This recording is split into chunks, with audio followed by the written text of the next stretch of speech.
Stoicism is not the absence of emotion. It's the mastery of it. There's a misconception that still lingers, that to be stoic means to be stone cold, emotionless, untouched by life. But nothing could be further from the truth. The Stoics were not made of marble. They felt deeply love, grief, heartbreak, anger, the ache of loneliness.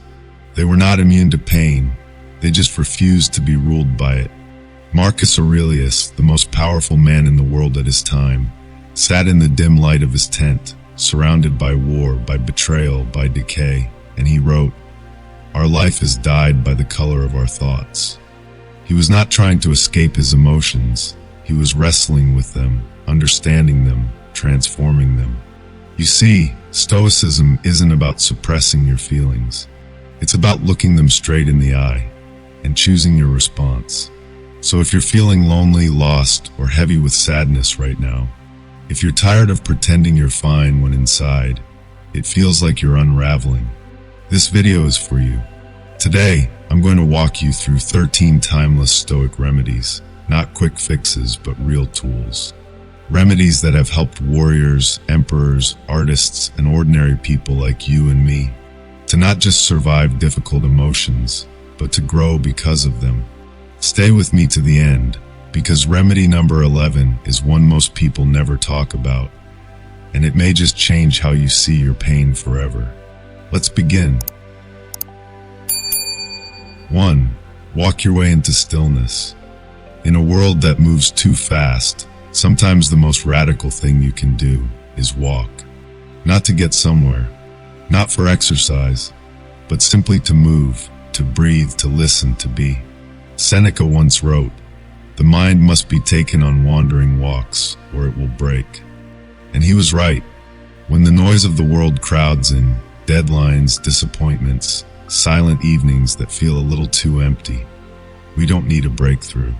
We need a path, preferably one that winds through trees under open skies. I begin my day with a walk. I try to end it that way too. Not because I have to, but because I need to.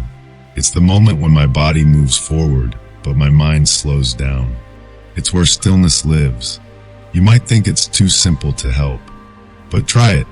Wake up tomorrow and step outside. No headphones, no goals.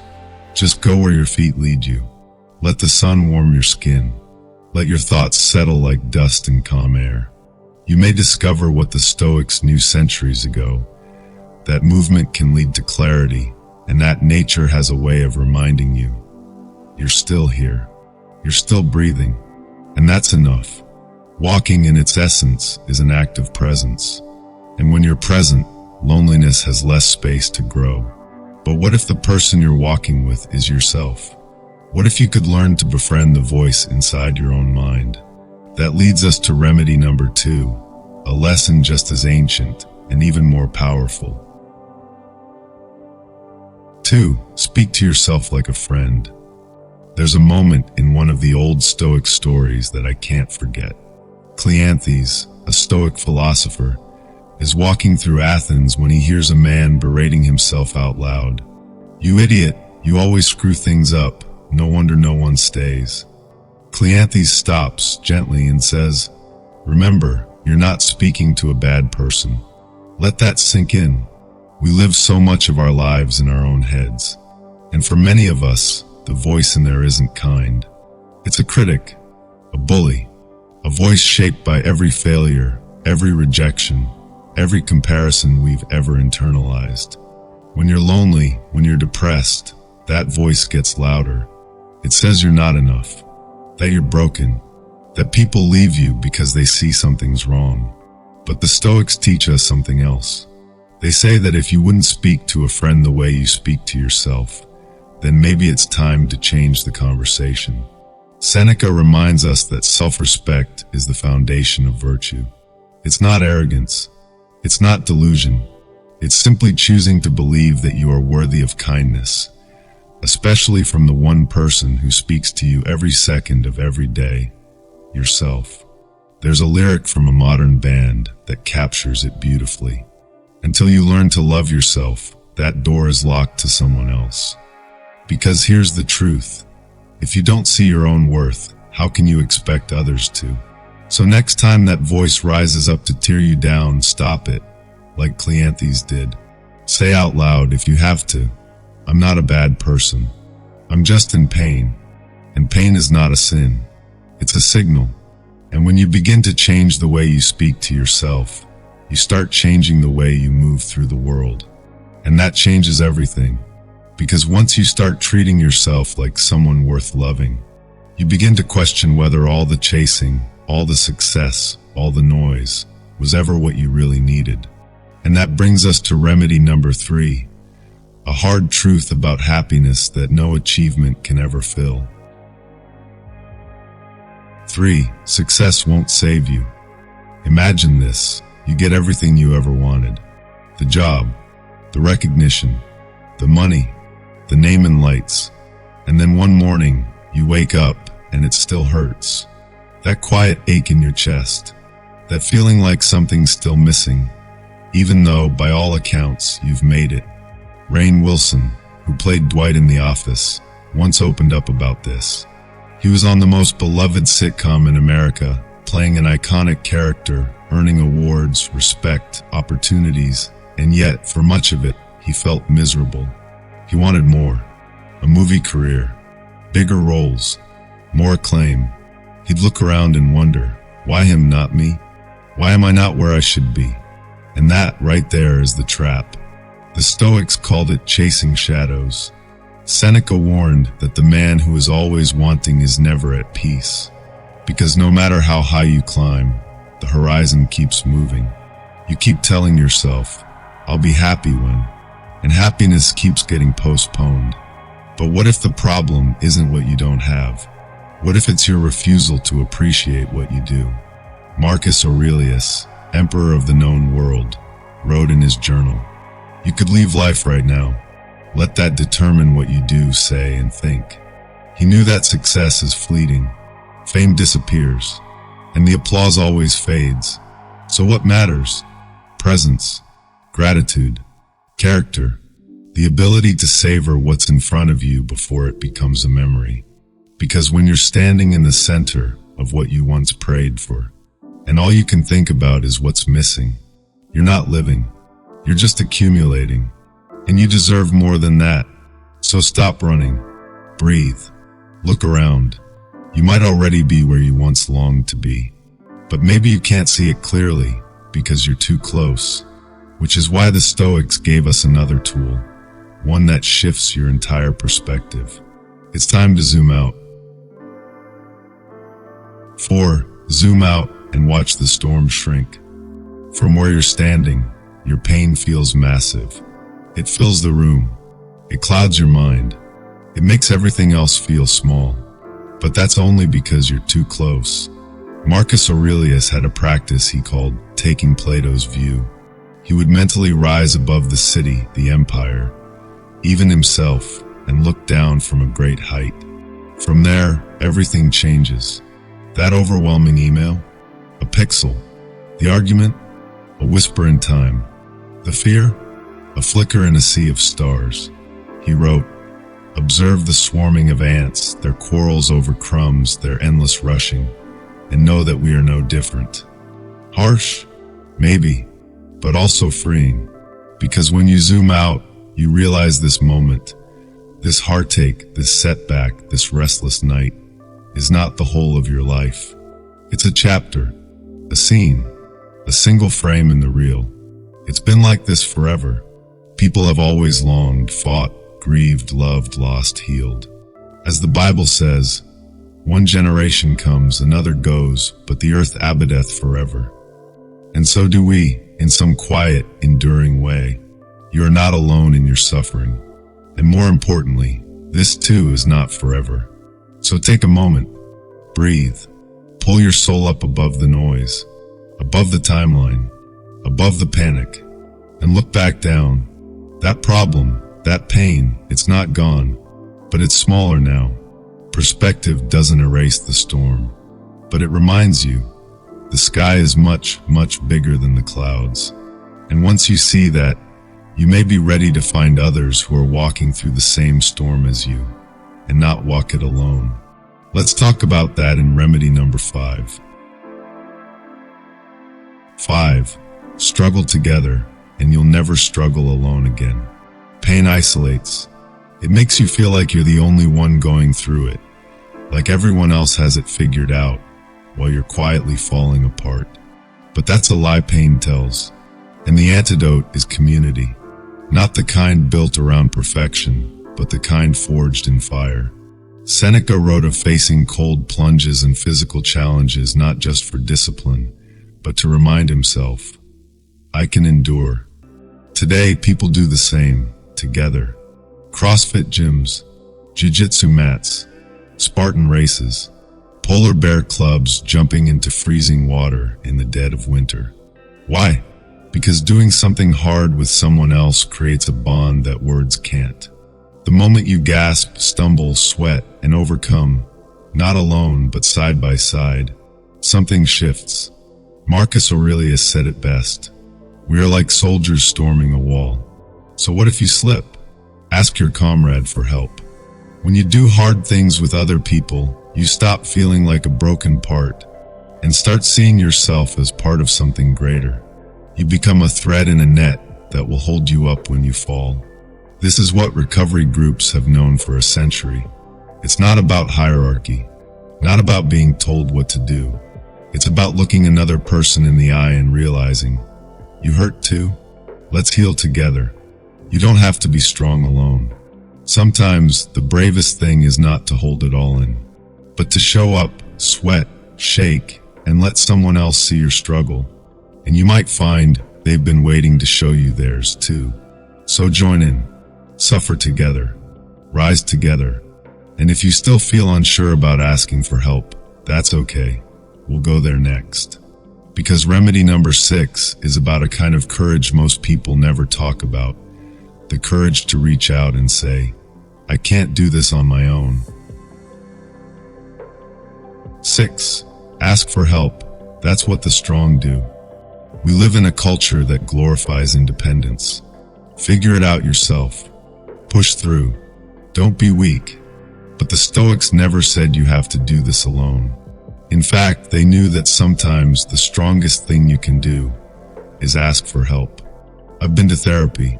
I've sat on that couch, sometimes with my wife, sometimes by myself, and said things out loud I never thought I'd admit. And you know what? It didn't make me less stoic. It made me more in control, more aware, more honest. Seneca once said, sometimes even to live is an act of courage. And it's true. Getting out of bed when you're drowning inside? Courage.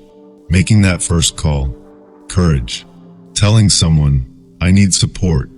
That might be the bravest sentence you ever say. We think Stoicism is about standing tall in the storm. But sometimes it's about knowing when the storm is too much and choosing to reach out, not for rescue, but for clarity, for support, for someone to remind you that you're not crazy and you're not alone. Whether it's therapy, a friend, a mentor, or a recovery group, connection is not weakness. It's human. You don't have to be on the edge to seek help. In fact, waiting until the edge is what leads so many to fall. If the greatest minds in history, emperors, generals, philosophers, could admit their need for guidance, so can you. Because once you stop hiding the pain, you start healing it. And that healing opens a new question, one that turns your focus away from the world and back toward the quiet path that's yours alone. Let's explore that in remedy number 7, stay on your path. 7. Stay on your path and let others run theirs. It's so easy to lose yourself in the noise. You open your phone. You see someone your age with more followers, more money, a perfect relationship, a highlight reel of success. And suddenly, everything you were proud of feels small, insignificant, like you're behind. But here's a Stoic truth. You can't run someone else's race and win your own. Seneca had a word for this kind of internal compass, eumia, a sense of the path you're on, free from the distractions of others who are lost in theirs. It takes courage to say, That's not my timeline. That's not my destination. That's not my story. When you compare yourself to others, you don't just lose peace. You lose direction. You drift into lives that don't belong to you.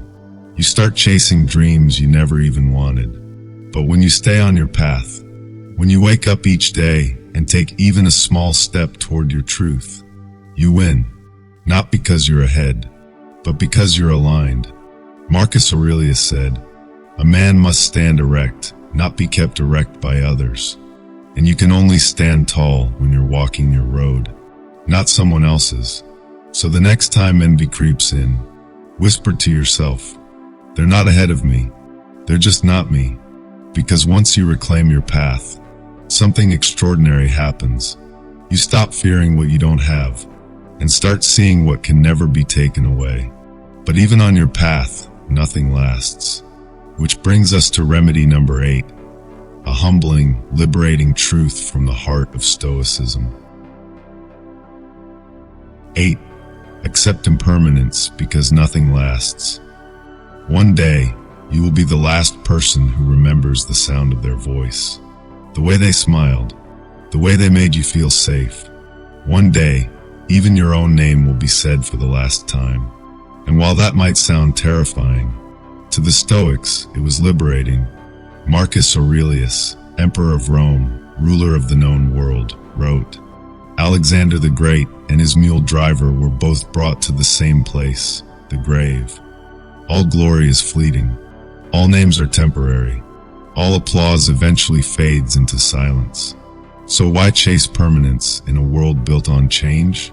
Why fear the end, when the end is what gives meaning to the moment?" There's an old Latin phrase, "Sic transit gloria mundi." So passes the glory of the world.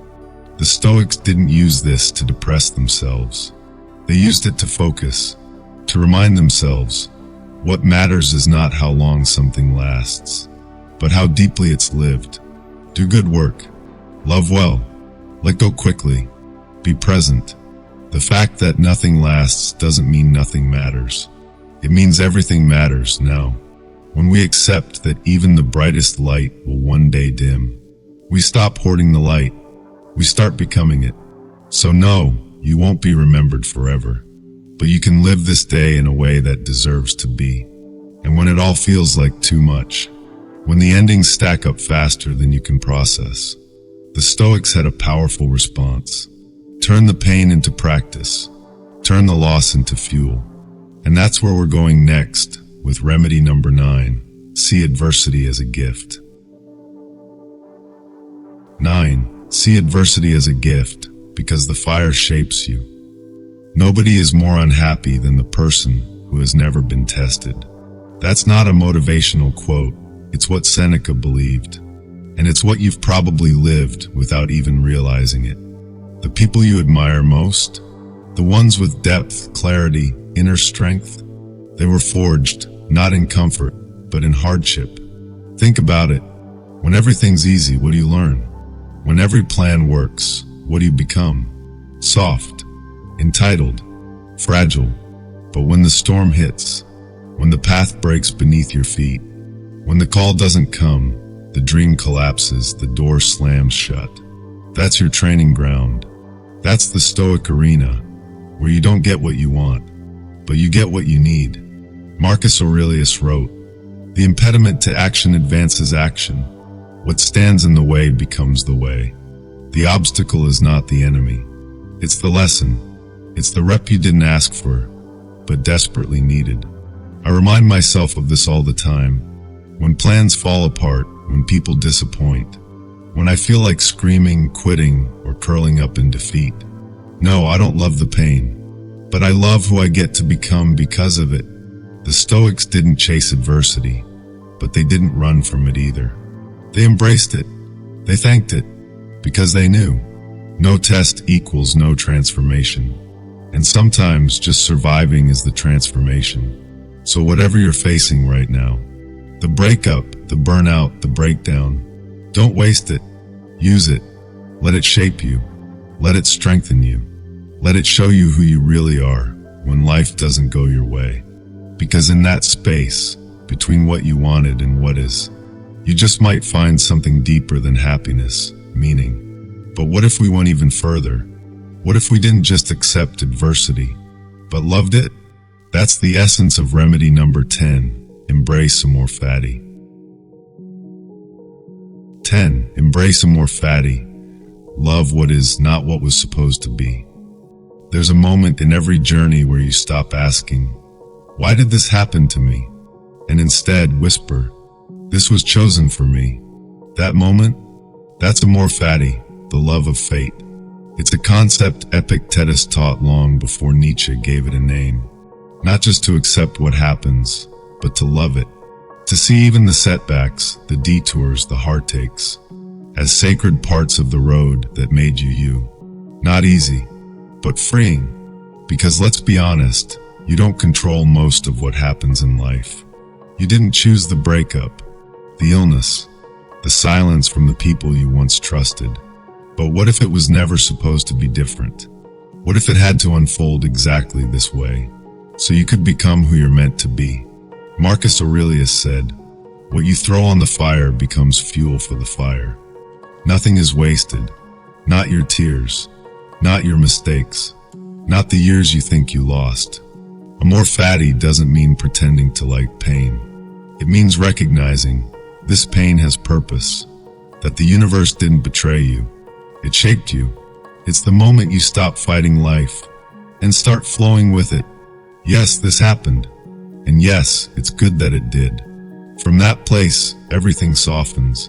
Resentment melts. Bitterness lifts.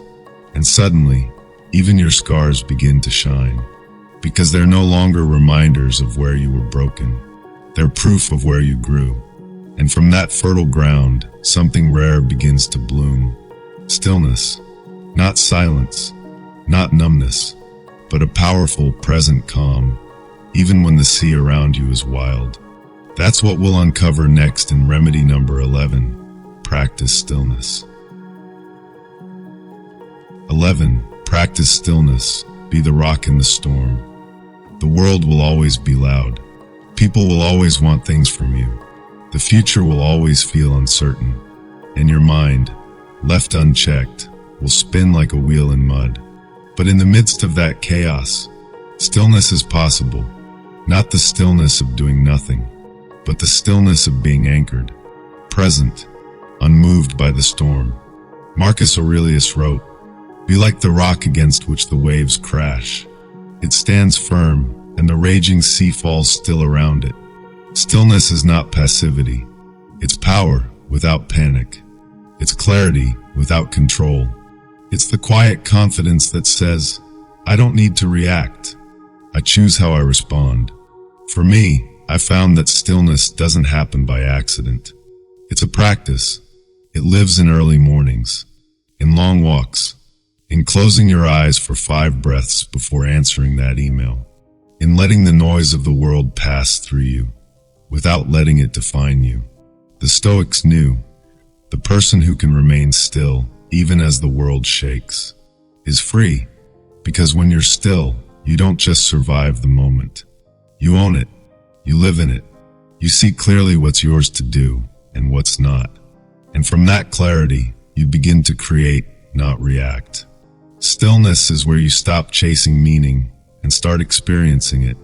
It's where great work comes from, where joy sneaks in, where connection deepens, and where gratitude finally has room to grow. But there's one last piece, a principle so deep it transcends philosophy. It becomes a way of life. It's not just about surviving what happens to you. It's about loving it enough to turn it into light.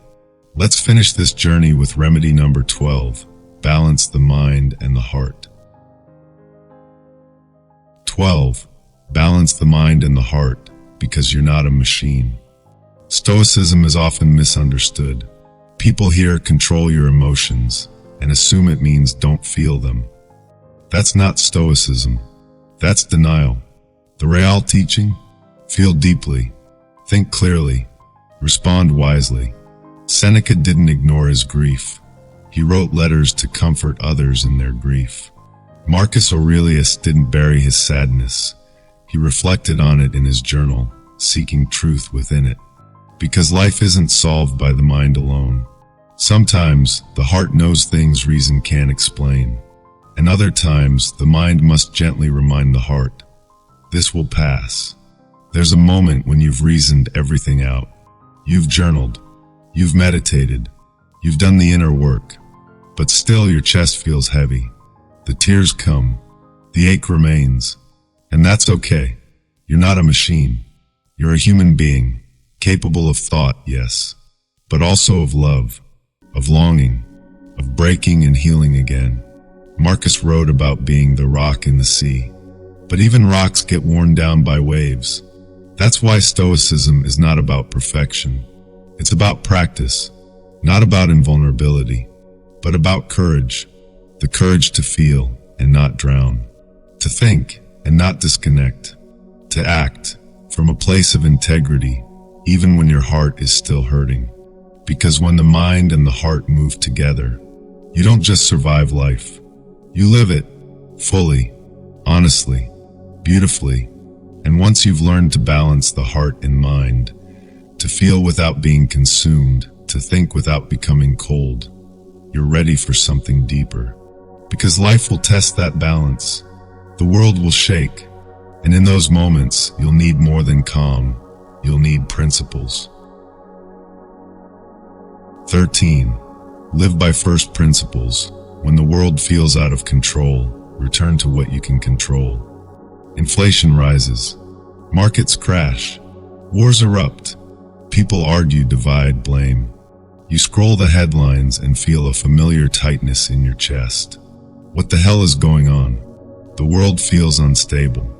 And when the world shakes, it's tempting to spiral with it, to become reactive, bitter, paralyzed. But the Stoics offer something different. They didn't live in peaceful times. They lived through plagues, war, collapsing empires, betrayals. And what did they do? They returned to first principles. Marcus Aurelius, even as his empire crumbled, asked himself, what is in my control? What is my duty right here, right now? Because when the world spins faster, your only way forward is to root yourself deeper. You can't stop inflation, but you can live with discipline. You can't stop war, but you can bring peace into your home. You can't silence the noise, but you can protect your mind from it. You can't fix the chaos out there if you don't have order in here. That's what the Stoics meant by fortress of the mind. So ask yourself, what virtues will I live by today, no matter what the headlines say? What action is within my reach, even if the world feels beyond it? What kind of person do I want to be in this storm? Because when everything feels like it's falling apart, the most radical thing you can do is live with calm, with clarity, with character. You become a lighthouse, not swept away, but standing firm. Not because you have the answers, but because you've built your life on something deeper than certainty. Principles. And principles don't shake. They anchor you. They guide you. They outlast every crisis. So when the world breaks down, you don't. You lead. You serve. You endure. And in doing so, you become the example others didn't know they needed. You've just walked through 13 Stoic remedies. They're not fancy. They're not loud. But they are timeless, because in every season of human history, whether it's war or peace, inflation or prosperity, heartbreak or joy, the soul asks the same question. How do I stay grounded when the world feels like it's falling apart? And the answer is you. You choosing to walk when you'd rather hide. You speaking kindly to yourself in the dark. You holding your path when everyone else is chasing shadows. You rising through the fire, not bitter, but brighter. The world doesn't need more noise. It needs people of depth, people of virtue, people like you, becoming stronger not despite life's chaos, but because of it. So don't stop here. If this video spoke to you, don't just click away. Keep going. There's a whole library here waiting for you. Lessons on resilience, on purpose, on emotional mastery. Stories from the Stoics, from the ancients, from real people walking through what you're walking through. and coming out wiser. Subscribe if you haven't. Share this with someone who needs to hear it. And in the comments, tell me, which of the 13 remedies spoke to your soul the most? You are not alone on this path. This is the beginning of something deeper. I'll see you in the next video. Until then, hold fast, walk slow, stay free.